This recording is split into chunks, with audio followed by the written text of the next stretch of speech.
Pak Kapolri, selamat pagi. Siap, selamat pagi Bapak Presiden. Enggak, ini saya di Tanjung Priok, ada keluhan, banyak keluhan dari para driver kontainer yang berkaitan dengan pungutan liar, pungli.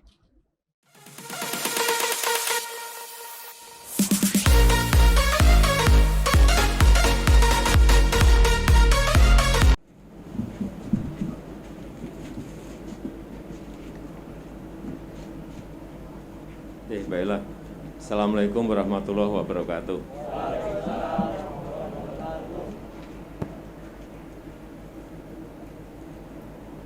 Pagi hari ini saya senang bisa bertemu dengan Bapak-Bapak semuanya. Saya mendapatkan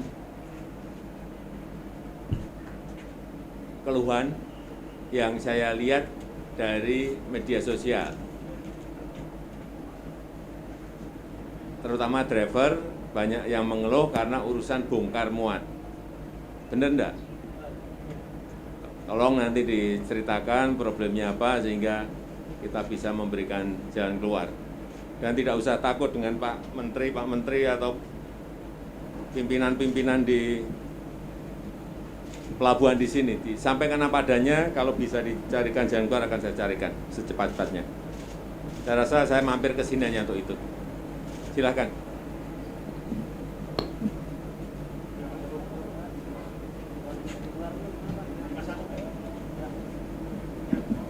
Karena saya tidak mau, tadi sudah dijelaskan mengenai dwelling time sudah turun. Kemudian yang kita inginkan juga kecepatan bongkar dan muat. Antriannya jelas, tidak ada pungutan. Sehingga driver mestinya merasa nyaman semuanya. Jangan sampai ada yang mengeluh karena banyaknya pungutan, itu yang mau saya kejar kalau ada. Ya, silakan. Cek. Mohon izin, Pak. Assalamualaikum warahmatullahi wabarakatuh. Selamat siang Pak Presiden dan seluruh, saya nggak bisa sebutkan untuk mempersingkat waktu mungkin ya. Nah, perkenalkan saya Agung, saya supir kontainer memang, dan sudah 1 tahun ini memang sudah tidak nyopir karena situasi pandemi kemarin saya jadi korban. Jadi begitu kebijakan lockdown yang pertama itu, transportasi tidak jalankan gitu ya Pak ya, untuk bis, terus kemudian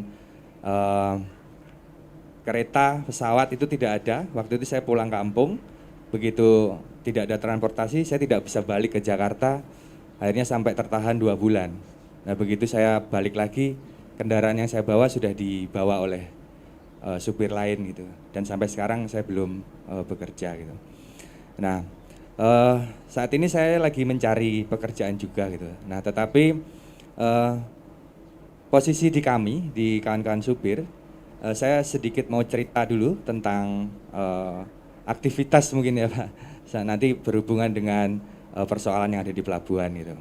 Jadi kalau bicara tentang masalah di pengemudi, itu sekitar sebelum ada pelabuhan yang baru ya, saya kira-kira sekitar 4 tahunan mungkin ya Pak ya, yang NPCT-1 yang baru. Kalau Pak Jokowi tadi menyinggung tentang adanya yang viral-viral itu kan memang ada di NPCT-1 gitu kan.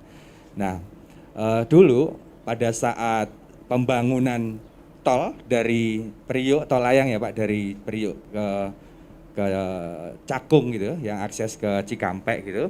Nah itu berbarengan dengan pembangunan terminal yang baru yaitu NPCT-1. Nah dulu situasinya sangat luar biasa untuk kemacetannya karena di jalan itu aksesnya tol pada saat pembangunan itu ada jalur kecil yang itu menjadi menyempit gitu, dan itu hampir tiap hari itu dalam proses pembangunan tol dan proses pembangunan operasionalnya NPCT-1 yang baru, yang mungkin ya perusahaan baru berjalan dan pekerjanya juga baru gitu kan. Jadi menambah juga deretan kemacetan gitu. Kan pelayanannya mungkin masih belum seperti perusahaan yang sebelumnya berjalan begitu. Nah, ketika terjadi kemacetan itu yang akibat dari proses bongkar muat di pelabuhan, kami juga mengalami tentang tindakan kriminalitas, Pak. Gitu ketika macet gitu. Nah, banyak sekali kawan-kawan tuh hampir tiap hari sampai hari ini pun juga mengalami tentang tindakan kriminalitas gitu. Ya pada saat macet gitu, kawan-kawan ini diambillah barangnya. Kalau di Tanjung Priok ini sebutnya asmoro, Pak.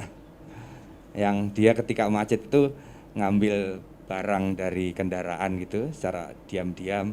Kemudian ada juga yang kalau dia terorganisir gitu preman-premannya di setiap daerah-daerah rawan gitu, dia naik ke atas mobil, Pak. Ini kan kontainer kan? Iya, kontainer Kan betul. nggak bisa dibuka. Barangnya ngambilnya dari mana? Barang kendaraan, Pak, maksud saya. Oh, barang kendaraan. Kendaraannya. Kan dia ada ban setip, kadang aki, kadang juga handphone. Kalau dia berani naik ke mobil itu ditodong kita, Pak. Ditodong, kemudian diminta barang-barang kita, handphone, dompet, segala macam, uang jalan habis gitu. Nah, yang sering terjadi itu kawan-kawan dari luar kota gitu. Nah, tetapi yang dari ekspor impor yang teman-teman yang bawa kontainer itu sebelum ini sekarang kami sudah ada ya wadah untuk penyambung silaturahminya, Pak. Kalau dulu itu kan sebelum kita ada wadahnya, teman-teman supir itu membangun suatu kayak komunitas begitu. Nah, itu dulu sesama supir kontainer aja itu saling musuhan, Pak. Tidak ada rasa kebersamaan gitu. Begitu keadaan macet, ada di depannya itu ada yang dinaikin mobilnya naik ke atas mobil gitu, bawa celurit apa nodong gitu. Itu nggak ada yang berani nolong, Pak. Padahal itu depan, belakang, samping, kanan itu kan kendaraan semua dan itu orang semua gitu. Itu sangat memprihatinkan dulu. Karena dia takut kalau posisinya nanti dia membantu, preman-preman itu akan nyerang balik begitu ke dirinya. Maka dia lebih memilih tutup kaca. Nah, itu memperhatikan sekali gitu kan. Nah, waktu itu kalau keadaan kayak gitu kita diamkan, nah ini kapan bisa kita selesaikan bareng-bareng gitu. Sekarang masih ada enggak itu? Masih, itu, Pak. Tadi kan ngomongnya dulu. Sekarang masih? Masih, Pak. Masih? Ya. Tapi tidak seperti dulu, sekarang agak terminimalisir, Pak. Kalau sekarang kan kawan-kawan ini sudah saling kenal nih. Kayak saya misalkan sama Bang Hakim ini kan beda daerah. Biasanya kan kawan-kawan supir yang di sini itu kan merantaunya itu kan satu kampung nih, misalkan dari Jawa gitu, ngikut ngernet begitu. Nah, nanti sudah bisa nyupir, bekerja diangkat oleh bosnya begitu kan.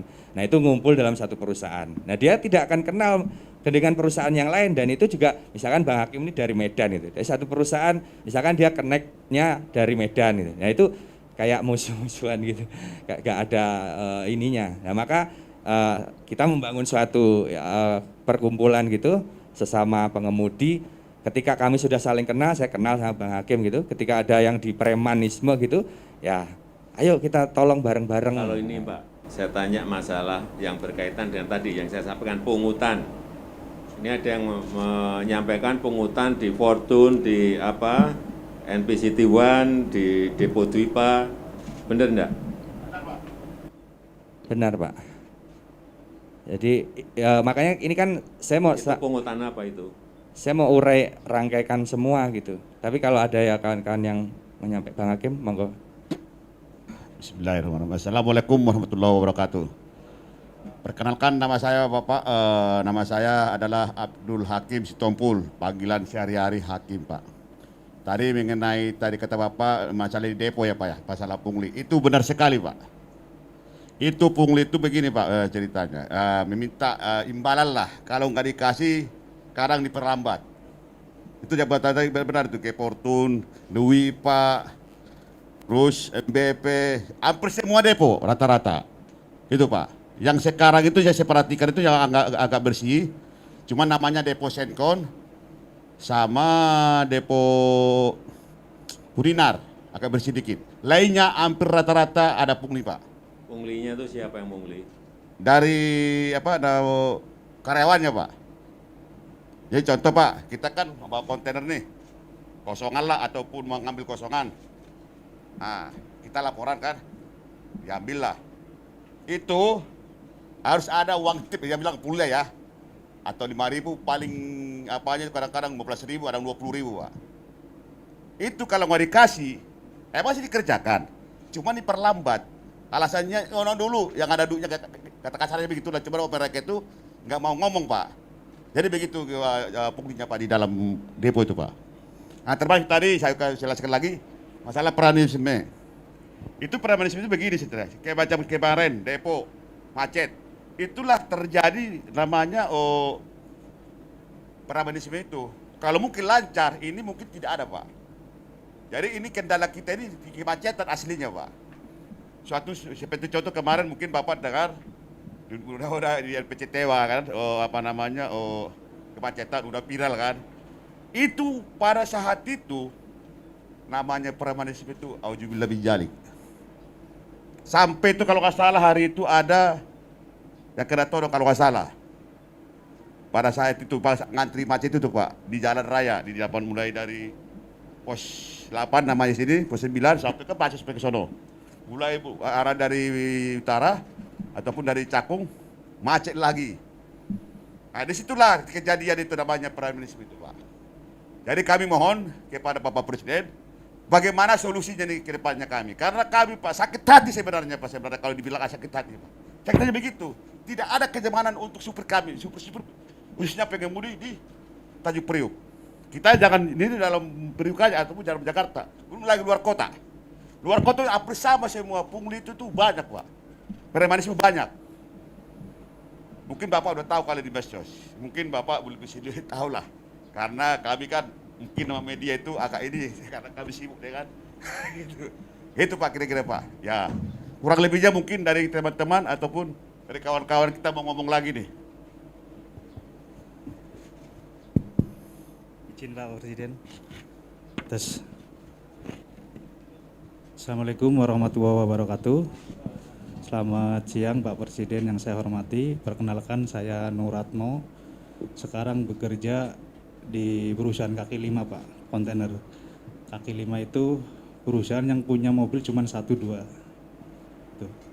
Nah, hari ini saya lumayan bergembira. Semalam jam 10 malam saya ditelepon sama temen habis narik dari Kerawang. Mo, kamu di mana? Ini habis pulang narik bawa isoteng kimia dari ini. Ini katanya mau Pak ketemu Bapak Presiden. Jadi ini kedua kalinya saya ketemu Bapak Presiden. Yang pertama tahun 2019, waktu itu saya dipanggil ke istana. Waktu itu saya jadi supir awak mobil tangki Pertamina Pak. Mungkin Pak Presiden masih ingat. Nah, teman saya bilang, kasus kamu yang di Pertamina udah selesai belum? Belum selesai. Ya udah mumpung sekalian nanti bisa sampaikan ke Pak Presiden bahwa persoalan belum selesai. Jadi persoalan saya yang dulu di Pertamina itu belum selesai, belum dikasih apa-apa, pesangon atau apapun sama sekali belum. Yang kurang lebih 1.000 orang itu. Saya berharap ini, ya berharap banget lah ini bisa ditindaklanjuti secepatnya. Nah, terkait saya ngomongin masalah kemacetan, karena saya dari tahun 97 memang di kontainer, saya masuk Pertamina tahun 2010. Setelah berharap masuk Pertamina itu ada kebaikan lah, ada jenjang yang lebih baik, ternyata juga sama-sama aja, di PHK juga nggak dapat pesangon. Jadi terkait kemacetan memang benar tadi Depo Fortune, ini Depo Fortune kalau di kelompok supir ini kategorinya depo laknat. Jadi dicap depo laknat karena memang dampak dari kemacetan Depo Fortune ini memang sangat luar biasa. Jadi bisa mengimbas ke arah Cakung, mengimbas ke arah Pak Kapolri, selamat pagi. Siap, selamat pagi Bapak Presiden. Enggak, ini saya di Tanjung Priok. Ada banyak keluhan dari para driver kontainer yang berkaitan dengan pungutan liar, pungli di Fortune, di NPCT One, kemudian di Depo Dwipa. Pertama itu. Siap. Yang kedua juga kalau pas macet itu banyak driver-driver yang dipalak sama preman-preman. Ini keluhan ini tolong bisa diselesaikan. Itu aja, Siap. Pak Bori. Iya. Sekarang, Ya, terima kasih. kami masih dengan Pak Wali di Jawa Barat. Iya, oke. Nggak apa-apa. Kami Iya, berikan tips. itu aja. Terima kasih. Lanjut Pak ya. Ya, jadi dampak dari kemacetan satu tempat itu berdampak memang kemana-mana. Kayak di Depo Fortune itu bisa berdampak ke Cakung, bisa berdampak ke Cilincing. Itu orang bongkar bisa sampai seharian baru selesai. Nah, benar dikatakan dampak dari kemacetan itu akhirnya timbulnya premanisme itu. Nah, kita sudah beberapa kali memang bikin semacam klarifikasi ke depo tersebut karena ini berdampak luar biasa. Tapi memang sampai saat ini belum ada perubahan yang konkret. Terus terkait pelayanan yang di pelabuhan, kebetulan memang ini kan situasinya nggak tentu. Makanya kemarin ada satu aparat kepolisian yang mengontrol situasi di NP Citiban gara-gara ini viral, ngontrolnya pagi ya pasti lancar. Karena kalau pagi kita itu adanya di pabrik. Kalau jam segini kita biasanya adanya di pabrik, lagi muat atau lagi bongkar. Nah, macet-macet itu biasanya mulai habis maghrib atau habis isya sampai malam. Itu biasanya. Nah, itu di hari-hari tertentu memang nggak semua hari. Biasanya malam Rebo, malam Kamis, Jumat Sabtu itulah. Nah, memang itu dampaknya bisa kemana-mana. Makanya harapan saya dan teman-teman ya terkait kemacetan yang berdampak premanisme ini bisa secepatnya dibenahin. Itu dari saya, terima kasih. Assalamualaikum warahmatullahi wabarakatuh. Ya, saya sudah nangkep semuanya apa yang diinginkan oleh Bapak-bapak semuanya. Tadi juga sudah saya perintah langsung ke Kapolri untuk dicek di lapangan, diselesaikan, nanti pasti akan melapor ke saya. Sini juga saya kira sudah didengar langsung oleh Pak Kapolda Metro, tapi saya enggak perintah langsung, perintahnya ke Kapolri biar semuanya jelas. Dan bisa diselesaikan di lapangan, nanti akan saya ikuti ini, proses ini.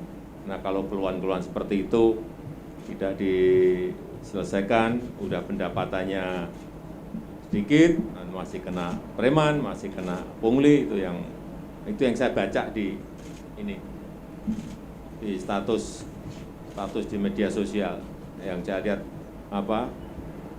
keluhan seperti itu memang harus kita selesaikan dan diperhatikan.